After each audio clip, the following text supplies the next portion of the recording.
مفتی طارق مسعود کے بیانات کے لیے طارق مسعود آفیشیل کو سبسکرائب کریں۔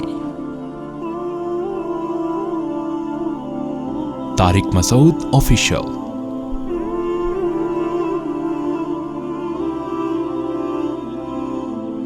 قد خسر الذین کذبوا بلقاء اللہ، تحقیق خسارے میں چلے گئے وہ لوگ جو اللہ کی آیات، اللہ کی ملاقات، لقاء ملاقات کو کہتے ہیں، اس کا انکار کر رہے ہیں۔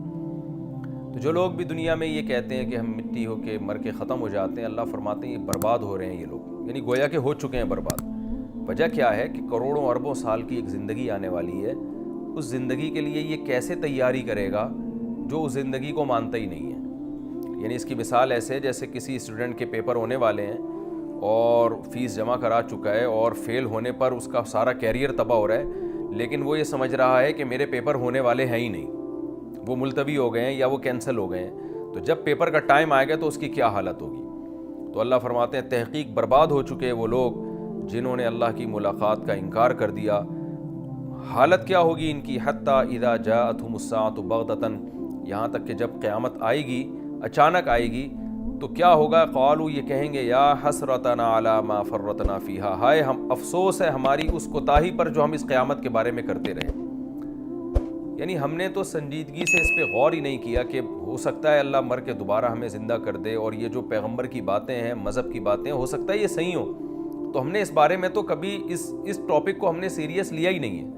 آج آپ دیکھ لیں جو لبرل لوگ ہیں ہمارے، وہ ہر بات میں سیریس ہیں، ہر چیز کو اہمیت سے لیتے ہیں، خبروں پہ کتنی دلچسپی لیتے ہیں، پوری رات ٹیلی ویژن کے سامنے، نیوز چینل کے سامنے نیوز سنتے ہیں، حالات حاضرہ سے باخبر رہتے ہیں، کاروباری خبریں رکھتے ہیں اور قانون کے بارے میں خبروں میں دلچسپی لیتے ہیں۔ یعنی آج دنیا کا ہر آدمی ہر چیز میں دلچسپی لے رہا ہے، لیکن اس کو یہ بتایا جائے کہ موت کے بعد ایک دن تم نے اٹھنا ہے، اس کی کیا تیاری ہے، تو دنیا میں سب سے فضول ٹاپک یہ ٹاپک سمجھا جاتا ہے۔ تو قرآن کہہ رہے ہے کہ یہ ابھی تو دنیا میں سب سے فضول ٹاپک سمجھا جا رہا ہے، لیکن جب قیامت برپا ہوگی تو یہ کہیں گے ہائے افسوس ہے ہماری اس کوتاہی پر جو ہم قیامت کے بارے میں کرتے رہے۔ وَهُمْ يَحْمِلُونَ أَوْزَارَهُمْ عَلَى ظُهُورِهِمْ، اور فرمایا یہ اپنی پشتوں کے اوپر بہت بڑے بڑے گناہوں کا بوجھ ڈال کے آ رہے ہوں گے۔ احادیث سے یہ بات ثابت ہے کہ آخرت کا جو عذاب ہے نا، یہ دنیا میں ہم جو عمل کرتے ہیں نا، اللہ نے اس کو ایک خاص شکل دینی ہے قیامت کے دن۔ جیسے ترازو ہوگا، پھر اس میں نیکیاں لا کے رکھی جائیں گی، تو نیکی کوئی مجسم چیز ہوگی، وہ لا کے اس میں رکھی جائے گی، اس کا ایک باقاعدہ ویٹ ہوگا۔ گناہ بھی ایک شکل کا ہوگا، وہ لا کے باقاعدہ رکھا جائے گا۔ تو یہاں بھی کیا ہوگا کہ گناہوں کے انبار ہوں گے جو ان کی پشت کے اوپر لادے جائیں گے۔ آپ سوچئے کہ کوئی آدمی ریت کی بوری اٹھا کے جا رہا ہو، کتنی ٹینشن میں ہوتا ہے، تو جو اپنے اوپر کروڑوں گناہوں کا بوجھ بورا بھر کے اپنی پشت پہ لاد کے میدان حشر میں چل رہا ہوگا، اس کی کیا حالت ہوگی۔ تو اللہ فرماتے ہیں الا، خبردار سنو۔ یہ جو بار بار الا اور خبردار جیسے الفاظ قرآن استعمال کرتا ہے، یہ تنبیہ کرنے کے لیے کہ تم اللہ کی بات کو ویلیو دو، اہمیت دو۔ جگہ جگہ لکھا ہوتا ہے نا، کہیں بھی کوئی آگ لگنے کا خطرہ ہوتا ہے تو ایسے ہی اعلان نہیں لکھ دیا جاتا، اس کے پیچھے کوئی ایسا لفظ ہوتے ہیں جس سے لوگ متوجہ ہوں۔ تو خبردار کا لفظ، جیسے سگریٹ کے ڈبے پہ لکھا ہوتا ہے خبردار سگریٹ نوشی صحت کے لیے مضر ہے، تو کہیں بھی آپ جب کسی کو تنبیہ کرنا چاہتے ہیں تو ایسے الفاظ استعمال کیے جاتے ہیں۔ تو قرآن بھی کہہ رہا ہے الا، خبردار سنو، ساء ما یزرون، جو بوجھ یہ لوگ اپنے کندھوں پہ اٹھائیں گے کتنا ہی برا بوجھ ہے۔ یہ ساء اور نعمہ کا لفظ جو ہے یہ تعجب کے لیے استعمال ہوتا ہے۔ نعمہ اچھی چیز میں تعجب کے لیے، کہ نعمہ کا معنی کیا ہی زبردست ہوگی وہ چیز، اور ساء کا معنی کیا ہی بری۔ تو اللہ کو تو تعجب نہیں ہوتا، لیکن اللہ ہم سے ہماری زبان میں بات کرتے ہیں، ہمارے انداز میں بات کرتے ہیں، ہمارے لب و لہجے میں بات کرتے ہیں۔ گویا کہ اللہ کو بھی تعجب ہو رہا ہے کہ کتنی گندی چیز ہے، کتنے گندے بوجھ ہیں جو انہوں نے اپنے کمر پہ اٹھائے ہوئے ہوں گے۔ انسان اگر وزن اٹھاتا ہے تو اگر وہ تجارت کے لیے وزن اٹھاتا ہے، کوئی ایسی چیز کا ویٹ اٹھاتا ہے جس میں اس کو فائدہ ہو، لوگ اپنے گھر کا فرنیچر اور گھر کی مختلف چیزیں اٹھا کے جا رہے ہوتے ہیں، تو ویٹ تو ہوتا ہے لیکن خوشی بھی ہوتی ہے کہ یہ میرے استعمال کی چیزیں ہیں، تو وزن اٹھا لیتا ہے انسان۔ لیکن اس کو پتہ ہے میں اپنے جہنم کا سامان اٹھا کے جا رہا ہوں، تو اللہ فرماتے ہیں سوچو کتنا ہی برا ہے وہ وزن جو انہوں نے اٹھایا ہوگا۔ گویا اللہ کو بھی تعجب ہو رہا ہے کہ کتنا برا ویٹ انہوں نے اٹھایا ہوا ہوگا، اور اس وقت غم سے ان کی کیا حالت ہوگی۔ اب چونکہ ہم جب دنیا کی طرف دیکھتے ہیں تو ہمیں اللہ کی یہ ساری باتیں معاذ اللہ ایک لغو معلوم ہوتی ہیں. دنیا میں ہمیں زیب و زینت نظر آئے گی, رونق نظر آئے گی, یہاں بڑی لگژری لائف نظر آئے گی, عیاشی نظر آئے گی, اور مذہب آپ کو برائیوں سے روک رہا ہے. تو اللہ تعالیٰ انسان کی نفسیات جانتے ہیں. اللہ کو پتہ ہے کہ یہ دنیا کی حیات اور اس کی زیب و زینت اور اس کی رنگ رلیاں انسان کو اللہ کی باتیں سننے سے روکیں گی.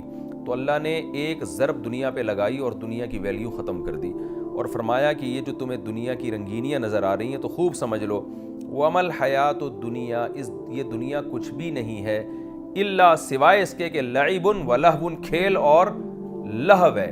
لہو یعنی ٹائم ویسٹ کرنے والی چیزیں جن کا حاصل کچھ بھی نہیں ہے. لعب تو العوبہ سے نکلا ہے, العوبہ کہتے ہیں یعنی العوبہ لعب سے نکلا ہے. العوبہ کھلونوں کو کہا جاتا ہے, الاعیب اس کی جمع آتی ہے جس سے بچے کھیلتے ہیں. تو کھیلنے کی چیز ہے, بچے کچھ دیر تفریح کے لیے ان کو کچھ پکڑا دیا جائے تو تھوڑا سا انجوائے کرتے ہیں, اس کے بعد وہی کھلونا اٹھا کے پھینکنا شروع کر دیتے ہیں, اس کا حاصل کچھ نہیں نکلتا, تھوڑی دیر کی تھوڑا سا انجوائے کر لیتے ہیں بس, اور کچھ بھی نہیں ہوتا. اور لہو کا معنی ہوتا ہے وہ کام جس کا نہ دنیا میں کوئی فائدہ نہ آخرت میں کوئی فائدہ, جس کا رزلٹ زیرو نکلنے والا ہے. آپ یوں اس کو تعبیر کر سکتے ہیں. تو ہر لعب لہو ہوتا ہے لیکن ہر لہو لعب نہیں ہوتا. یعنی ہر کھلونا بھی لہو ہی ہے کہ رزلٹ اس کا کچھ بھی نہیں ہے, لیکن ہر لہو وہ لعب نہیں ہے. بعض دفعہ وہ لعب بھی ہوتا ہے اور لعب کے علاوہ بھی بہت سی چیزیں ہوتی ہیں جو لہو میں داخل ہوتی ہیں. تو قرآن کا یہاں بھی انداز کیا ہے. قرآن یہ نہیں کہہ رہا کہ دنیاوی زندگی لعب اور لہو ہے, بلکہ قرآن کہہ رہا ہے کہ دنیاوی زندگی کچھ بھی نہیں ہے. یعنی پہلے نفی کر رہا ہے, اس کی کوئی حیثیت نہیں ہے سوائے اس کے کہ یہ لعب اور لہو کا دوسرا نام ہے. تو یہاں دنیاوی زندگی سے وہ حیات مراد ہے جس کے پیش نظر آخرت نہ ہو.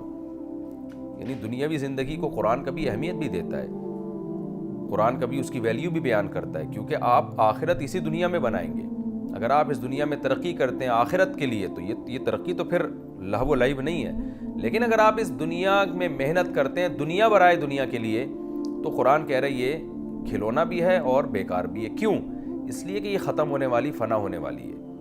یہ ایک ایسا مشاہدہ ہے جو ہم دیکھتے ہیں, یہاں کوئی شخص کتنی ترقی کر لے, کتنے کمالات کر لے, بالآخر مر کے سب زیرو ہو جاتا ہے. تو ظاہر ہے جو کچھ اس نے دنیا میں کیا, جو پیسہ بنایا, جو اس نے عزت کمائی, تو اس سے اس کو خوشی ہوئی نا. تو ایسا ہی ہے جیسے بچے کو کھلونے سے خوشی ہوتی ہے. تو یہ ہے لعب. اور لہو کا مطلب یہ کہ رزلٹ اس کا زیرو. جب مر جائے گا تو سب ختم, ساری جو اس کی محنت تھی نا وہ دھڑام سے زیرو پہ آ کے ختم ہو جائے گی. ہاں یہاں اگر آپ نے محنت کی, اس لیے محنت کی کہ میں جو کچھ کر رہا ہوں یہ اپنے لیے اور اپنی قوم کے لیے کر رہا ہوں, یہاں میں اگر پیسہ بھی کما رہا ہوں, جیسے کہ حدیث میں آتا ہے کہ ایک شخص اگر پیسہ کماتا ہے, تجارت میں ہے, تاکہ وہ لوگوں کے سامنے بھیک نہ مانگے, تاکہ وہ صلہ رحمی کرے کہ میں خود بھی اچھا کھاؤں گا تو اللہ کی نعمت کی شکر کی توفیق ملے گی, اور میں لوگوں کو کھلاؤں گا تو کھلانے والا اللہ کو پسند ہے بنسبت مانگنے والے کے. حدیث میں آتا ہے اوپر والا ہاتھ نیچے والے ہاتھ سے بہتر ہے. تو یہاں اس کا مقصد اللہ کو راضی کرنا ہے, اور آخرت میں جب اللہ سے ملاقات ہو تو اللہ مجھ سے خوش ہوں. تو پھر یہاں یاد رکھیں دنیا کمانا صرف جائز نہیں ہے بلکہ یہ عبادت ہے, اور اس پر بہت ساری احادیث ہیں. آپ صلی اللہ علیہ وسلم نے فرمایا کہ جس نے درخت لگایا قیامت تک لوگ, جب تک وہ درخت باقی ہے لوگ فائدہ اٹھائیں گے تو اس کو قبر میں ثواب ملے گا. اور ایماندار تاجر قیامت کے دن پیغمبروں کے ساتھ ہوگا. تو جس نے ایک انسان کی جان بچائی وہ ایسے جیسے ہزاروں انسانوں کی جان بچائی. تو جو میڈیکل سائنس میں ترقی کرے گا تاکہ لوگوں کی جانیں بچائی جا سکیں تو وہ پھر وہ لہو و لعب نہیں ہے, وہ تو شریعت میں مطلوب ہے. لیکن اگر آپ آخرت کو ہٹا دیتے ہیں تو آپ اللہ پہ ایمان نہیں رکھتے, تو پھر آپ بے شک انسانیت کی خدمت کے لیے بھی کر رہے ہوں. قرآن کہتا ہے کرامات ان اشتدت بہ الريح فی یوم عاصف, چونکہ تم نے آخرت کو سامنے نہیں رکھا, اللہ کی رضا کو سامنے نہیں رکھا, تو تم کچھ بھی کر کے جاؤ گے تمہارے مرنے کے بعد سب زیرو ہو جائے گا, زیرو ہو جائے گا. تو بے شک لوگ آپ کی تعریفیں کرتے رہیں لیکن ان تعریفوں کا آپ کی صحت پہ کوئی اثر نہیں پڑتا. میت کو کیا اس سے غرض کہ لوگ اس کے بعد اس کی تعریف کریں یا اس کی برائی کریں. آپ کہہ سکتے ہیں انسانیت تو اس سے فائدہ اٹھائے گی, لیکن انسانیت بھی ایک وقت تک فائدہ اٹھائے گی. ایک موت وہ ہے جو آپ کی موت ہے, اس میں آپ نے مر جانا ہے, اس وقت آپ کا کیا کرایا آپ کے حق میں باطل, اور ایک موت اس کائنات پہ بھی آنے والی ہے. تو انسان ترقی کر کے کتنی ہی بلندیوں پہ پہنچ جائے قرآن ببانگ دہلی اعلان کر رہا ہے کہ میں ایک زلزلہ برپا کر کے اس پوری زمین کو برباد کر دوں گا، ملیا میٹ کر دوں گا میں، تو وہ موت انسانیت کی موت ہوگی. ایک انسان کی موت ہوتی ہے، ایک انسانیت کی موت ہوگی، تو دونوں موتیں آنے والی ہیں اور رزلٹ زیرو ہو جائے گا. تو اس لیے قرآن کہہ رہا ہے کہ یہ جو تم دنیا کو آخرت کو ہٹا کر جو تم دنیا میں پڑ گئے ہو، تو خوب سمجھ لو وَمَا الْحَيَاةُ الدُّنْيَا إِلَّا لَعِبٌ وَلَهْوٌ، یہ کھیل اور بیکاری کے سوا کچھ بھی نہیں ہے. وَلَلدَّارُ الْآخِرَةُ، ہاں جو آخرت ہے، خَيْرٌ، وہ بہتر ہے، دونوں لحاظ سے بہتر ہے. قرآن مجید میں سورہ طٰہٰ میں اللہ کا ارشاد ہے کہ آخرت کوانٹٹی کے اعتبار سے بھی بہتر اور کوالٹی کے اعتبار سے بھی بہتر. تو اس کوالٹی کیا ہے کہ وہ ہمیشہ رہے گی. علامہ مناوی رحمہ اللہ تعالیٰ ایک مشہور مفسر گزرے ہیں، محدث گزرے ہیں، وہ فرمایا کرتے تھے کہ اگر اللہ تعالیٰ آخرت میں ہمیں مٹی کے گھر دیتا اور مٹی کے برتن دیتا، وہ کچھ جنت نہ ہوتی جو اللہ نے بیان کی ہے، بلکہ ایسے ہی اللہ ہمیں ایک خیمہ بنا کے دے دیتا، لیکن بس یہ کہتا ہے اس میں ہمیشہ رہو گے، تو پھر بھی اس دنیا کے سونے چاندی کے محلات سے وہ بہتر ہوتی، کیونکہ ہمیشہ رہتی.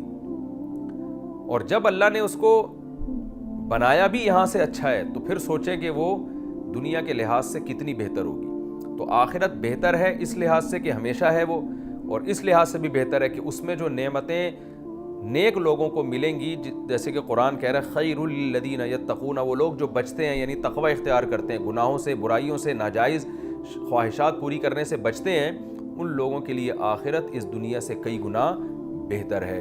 تو اس لیے اس آخرت کو سامنے رکھ کر اس دنیا کو فوکس کیا کرو. اگر وہ آخرت کو سامنے رکھے بغیر آپ دنیا کے پیچھے پڑتے ہیں تو یہ اللہ و لعب کے علاوہ کچھ بھی نہیں ہے. افلا تعقلون، قرآن کہہ رہے تو کیا تم عقل سے کام نہیں لیتے. یعنی فا سے پہلے اکثر جملہ محذوف، اکثر کیا ہمیشہ ایک جملہ محذوف ہوتا ہے، یعنی اب بھی تم دنیا میں لگے رہو گے اور آخرت کا انکار کرو گے کہ اب بھی عقل سے کام نہیں لوگے. قد نعلم انه ليحزنك الذي يقولون، نبی صلی اللہ علیہ وسلم کو تکلیف ہوتی تھی، اتنا کچھ سننے کے بعد بھی یہ دنیا میں لگے رہتے تھے اور فرمائشی مطالبے کیا کرتے تھے. تو اللہ تعالیٰ آپ صلی اللہ علیہ وسلم کو تسلی دے رہے ہیں، فرما رہے ہیں ہمیں یہ معلوم ہے کہ جس قسم کی باتیں یہ لوگ کرتے ہیں وہ باتیں آپ کو غم پہنچاتی ہیں، تو آپ غم نہ کریں. کیوں؟ فَإِنَّهُمْ، دیکھیں یہ جو اِنَّ سے پہلے جب فا آتا ہے نا، فَإِنَّ، تو اکثر یہ ایک علت بیان کرنے کے لیے آتا ہے. علت کا مطلب یہ کہ یہ جو پیچھے دعویٰ کیا گیا ہے اس کی وجہ اللہ بیان کر رہے ہیں. دعویٰ کیا کیا گیا ہے کہ ہمیں پتہ ہے کہ ان کی باتیں آپ کو غمزدہ کرتی ہیں، ہمیں پتہ ہے، تو آپ اپنا غم کیسے دور کریں، یہ سوچ کے دور کریں. یعنی وجہ یہ ہے جس میں آپ غور کریں گے تو غم آپ کا دور ہو جائے گا. وہ کیا ہے؟ فَإِنَّهُمْ لَا يُكَذِّبُونَكَ، بات یہ ہے کہ یہ لوگ آپ کا انکار نہیں کر رہے ہیں، وَلَٰكِنَّ الظَّالِمِينَ، یہ ظالم لوگ اللہ کی آیتوں کا انکار کر رہے ہیں. تو آپ کیوں غمزدہ ہو رہے ہیں؟ ان کا جھگڑا آپ سے نہیں ہے، ان کا جھگڑا ہم سے ہے. تو یہ نبی صلی اللہ علیہ وسلم کو تسلی دینے کا قرآن مجید کا ایک انداز ہے کہ یہ تو خدا سے جب آخرت کا انکار کر رہے ہیں، آپ کی نبوت کا انکار کر رہے ہیں، آپ کی باتوں کا مذاق اڑا رہے ہیں، تو آپ یہ سوچ کے تسلی کیا کریں کہ بھائی میں تو پیغمبر ہوں، میرا تو کام پیغام پہنچانا ہے، پھڈا تو ان کا اللہ سے ہو رہا ہے، تو میں کیوں غم زدہ ہوں. رہا یہ مسئلہ کہ آپ کو تکلیفیں پہنچاتے ہیں، بہرحال انسان کی نیچر ہے کہ جب اس کے دعووں کا انکار کیا جائے تو اگرچہ نبی کو یہ معلوم ہے کہ یہ اللہ سے دشمنی کر رہے ہیں، لیکن بہرحال پیغمبر انسان تھے، یہ نیچر ہے انسان کی کہ جب بھی وہ کوئی دعویٰ کرے اور وہ دعوے میں وہ سچا ہو، لوگ اس کے دعوے کو قبول نہ کریں تو انسان کو بہرحال تکلیف ہوتی ہے.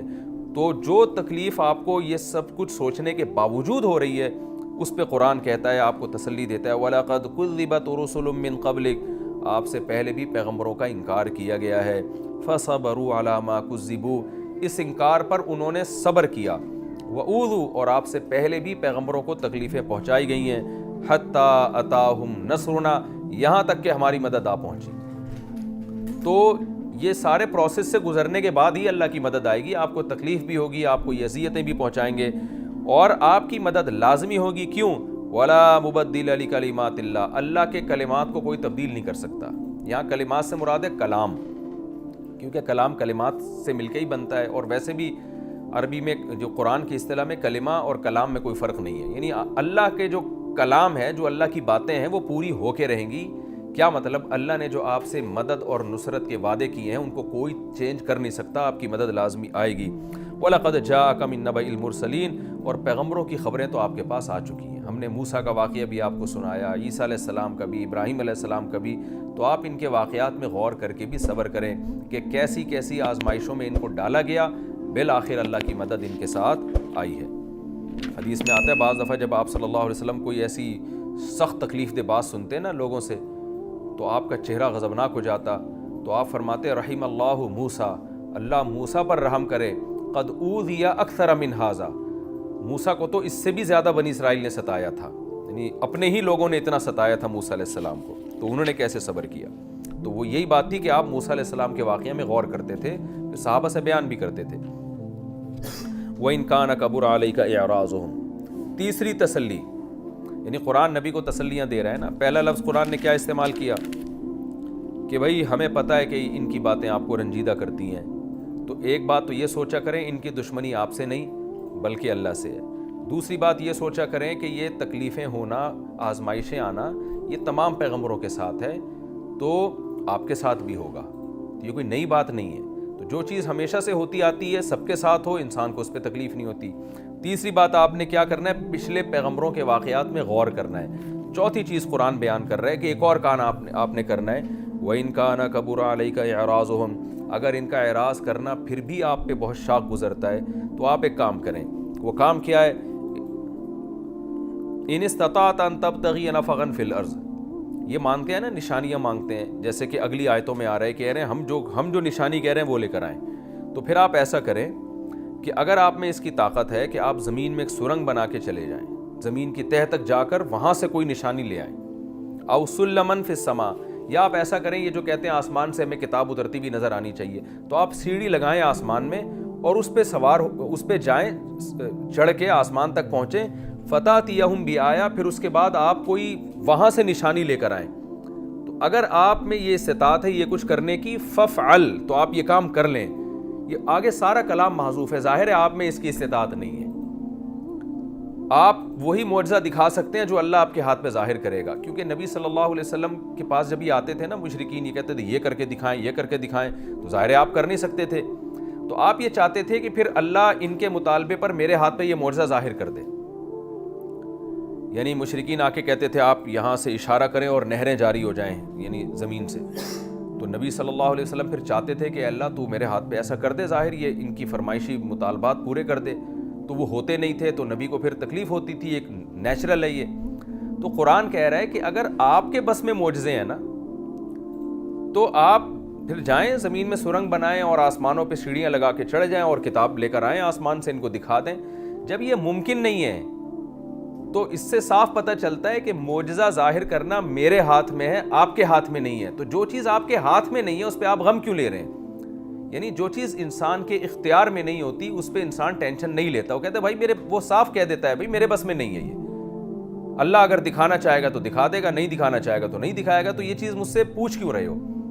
یہ ایسے ہی ہے نا، ہم جیسے کسی کو سمجھا رہے ہوتے ہیں کہ بھائی کسی کا کوئی مریض ہے، بیمار پڑا ہوا ہے، ٹھیک نہیں ہو رہا، تو ہر طرح کا علاج کر کے دیکھ لیا، شفا نہیں مل رہی، تو پھر بھی وہ غمزدہ بیٹھا ہوا ہے، تو ہم اس سے کیا کہتے ہیں؟ بھائی تیرے پاس اگر کوئی جادو ٹونا ہے، کچھ جادو کے زور سے تو اس کو ٹھیک کر سکتا ہے تو کر لے، ظاہر ہے نہیں کر سکتا، تو ہم کہتے ہیں بھائی پھر صبر کے علاوہ آپ کے پاس کوئی آپشن نہیں ہے۔ تو یہی انداز ہے قرآن کا نبی صلی اللہ علیہ وسلم کو سمجھانے کا کہ آپ نہ تو زمین میں سرنگ بنا کے زمین کی تہہ تک جا سکتے ہیں، نہ آپ آسمان پہ سیڑھیاں لگا کر آسمان سے کوئی کتاب دکھا سکتے ہیں، تو جب یہ کوئی کام اگر آپ کر سکتے ہیں تو آپ کر لیں، ظاہر ہے نہیں کر سکتے تو آپ کے پاس صبر کے علاوہ کوئی آپشن نہیں ہے۔ ان کے بیہودہ مطالبات پر میں معجزے نہیں دکھاؤں گا، یہ میرا اٹل فیصلہ ہے، اور اس کی وجہ کیا ہے وہ آگے قرآن بیان کر رہا ہے۔ اس لیے اللہ فرماتے ہیں وَلَوْ شَاءَ اللَّهُ لَجَمَعَهُمْ عَلَى الْهُدَىٰ، اللہ اگر چاہتا نا ان سب کو ہدایت دے دیتا، معجزے دکھا دکھا کے ان کے دلوں کو ہدایت کی طرف چینج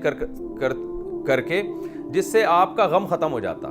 آپ کی خواہش یہ کہ ساری دنیا کے سارے لوگ ہدایت یافتہ ہو جائیں، مشرکین مکہ سارے مسلمان ہو جائیں، یہودی سارے مسلمان ہو جائیں اور قرآن پر ایمان لے آئیں، تو اللہ چاہتا تو یہ سب کام اللہ کر سکتا ہے، اللہ کے اختیار میں ہے۔